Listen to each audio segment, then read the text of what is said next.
No one is living in reality anymore, and the people that are living in reality are in excluded communities in the middle of nowhere. And the main culprit for all of this is social media. I think we can all say that we follow someone online or we look at someone online that we admire, we look up to, who is living a life that we would like to also live. And it's something that's so easy to find these days because there are so many different people making such varied content. And there's also people on such different life paths that you're bound to find someone who is living a life very similar to the one that you want to live. But I almost feel like it's disingenuous to look at these people and admire them or want to live a life similar to theirs. And the reason for that is you are only seeing the highlights that they're posting.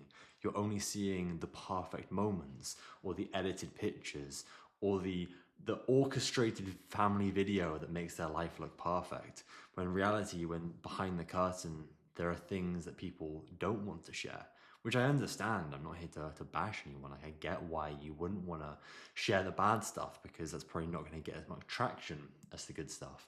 If you were going to film a video of you arguing with your husband for the seventh time that day, that wouldn't get as much engagement as a video of your perfect family sat up baking cookies and everyone's smiling and having a super good time. I say this because I recall when I was training for the Ironman, I was sat on my bike and I had a 3 hour bike ride to do. And I watched this video from this YouTube channel called The Sickos.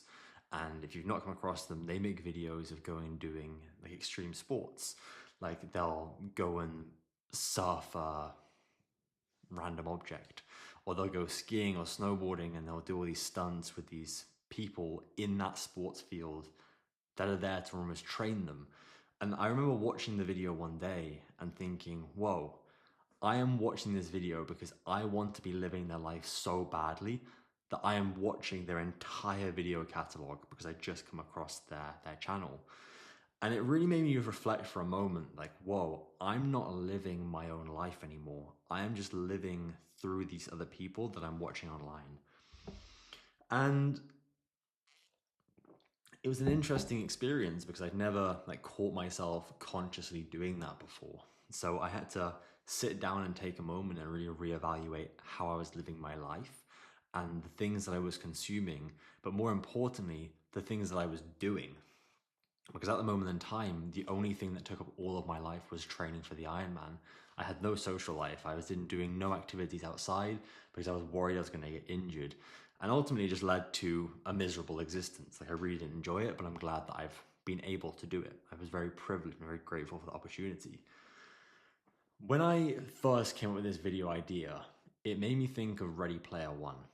It's a film based on a near distant future where people live in these scrappy houses, almost like the favelas in Brazil, and no one goes outside to go and have fun or play. Everyone has these VR headsets where they go into this world that was built by this guy that they can customize their characters, they can play games, they can respawn if they die, but everything is hyper realistic. And it's where they spend like 90% of their time. Like they go in there and I'm pretty sure they even like make money through the game to pay their bills. So they don't do anything but just play this game all day. And I remember watching that film a few years ago thinking, what a crazy existence. Like if people actually were to live that life, that would be completely insane. But we're seeing it literally happen today. And with the increased risk or the increased probability of digital currency becoming a thing where you have a standardized income that everyone gets every single month and it gets dependent, you receive it dependent on how much of a good citizen you've been, like we see in China today. If you misbehave, like you cross a road when you shouldn't, you get your money deducted from your bank account without you having any choice in the matter. Like you can't even argue against it. You have no case. The government, the state has full control over all your autonomy. Like you have no autonomy, you have no agency, you're unable to do anything. And the reality is, we're not helping this problem by watching these people living these incredible lives on social media. Although it's an amazing thing to do and it's awesome to be able to appreciate the work they're doing, by consuming it all so unconsciously, and allowing it to reprogram our brain to basically cuck our own lives. Like if you heard the word of being a cuck, then you're literally doing that with your own life if you're not going out and actually doing things yourself. I made this point a lot of times, but I think it's okay to consume content on social media if you're doing it consciously. Like you are actively searching for the thing you want to see. Like you're going on TikTok and you're searching nice places to eat near me, or mindset tricks on this, or whatever the case may be that you're looking for.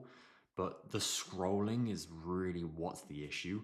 And I get it, it's fun. Like I do it sometimes. I'm not here to demonize it, but I'm just saying, like, we all know it's not good for us. What is it going to take for us to actually stop? Like we know the thing is bad, but we don't stop and actually, like, we don't stop doing it. Like what does it take for us to actually stop? And I don't know what the answer to that question is. I genuinely don't.